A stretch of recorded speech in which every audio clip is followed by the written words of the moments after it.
Good morning, everyone. Welcome back to your next briefing with the SCP Foundation. Today's item, SCP-131. Object Class, Safe. Special Containment Procedures.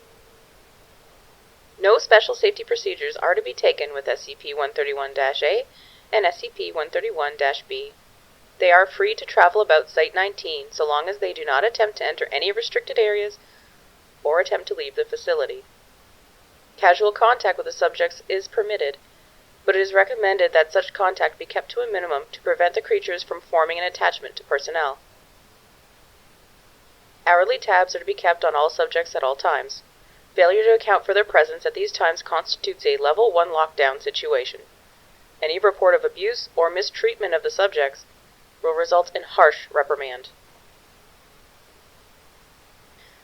Description: SCP-131-A and SCP-131-B, affectionately nicknamed the iPods by personnel, are a pair of teardrop-shaped creatures roughly 30 centimeters or 1 foot in height, with a single blue eye in the middle of their bodies.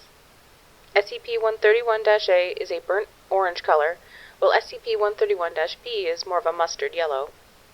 At the base of each creature is a wheel-like protrusion which allows for locomotion, suggesting that the creatures may be biomechanical in origin. The subjects can move surprisingly fast, covering over 60 meters or 200 feet in a matter of seconds. The subjects, however, lacking a braking system, which has led to some rather spectacular, if not overly amusing, mishaps involving the creatures. The subjects have also shown the ability to climb sheer surfaces, and have gotten lost in the air vents on more than one occasion. The subjects seem to have the intelligence of common house cats and are insatiably curious. Most of the time they simply roll around the facility, observing personnel at work and catching peeks at other safe class SCPs. The subjects seem to be able to communicate with each other via an untranslatable high-pitched babbling. The subjects have never been observed to blink, even in laboratories when the subjects have been videotaped for over 18 consecutive hours. The subjects seem to respond well to any affection given to them, and will quickly bond to the giver of said affection, much in the same way a puppy bonds with a human being. They will follow anyone or anything they've made a bond with anywhere, even into normally restricted areas. Although curious, the subjects can sense danger in their general vicinity, and if the object of their bond begins to approach something they register as dangerous, for example Euclid or Keter class objects, they will swarm around their bonded companion's feet, or proximate extremities, while babbling in a panicked tone as if to warn them. Because of the daily dangers faced by Site-19 staff in dealing with Euclid and Keter class objects, it is recommended that staff avoid making attempts to bond with the subjects, as it can pose a distraction during delicate operations and experiments that may pose danger to the subjects themselves. See Addendum 131-1. If the subjects are ignored by their bonded target long enough, they will eventually lose interest and return to their normal activities.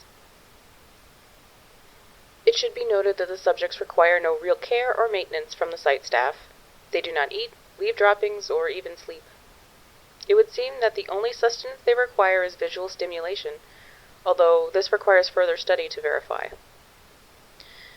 Subjects SCP-131-A and SCP-131-B were found in a cornfield outside of in the year 19. They were promptly transported to Site-19 and then were downgraded to safe class and given free rein across the site once it became clear that they were not broadcasting what they saw to any hostile foreign powers. Well, I hope you liked that one. Everything needs a little bit of levity every now and then, and the SCP universe is a really good example of that. If you like the artwork in our videos, head on over to patreon.com/turbotoaster for all high-resolution versions by Cat Smith, that's me, as well as other new video announcements and other behind-the-scenes material. Special thank you to patrons Adam Geiss and Progamuffin for supporting this channel. Until next time, recruits. Bye!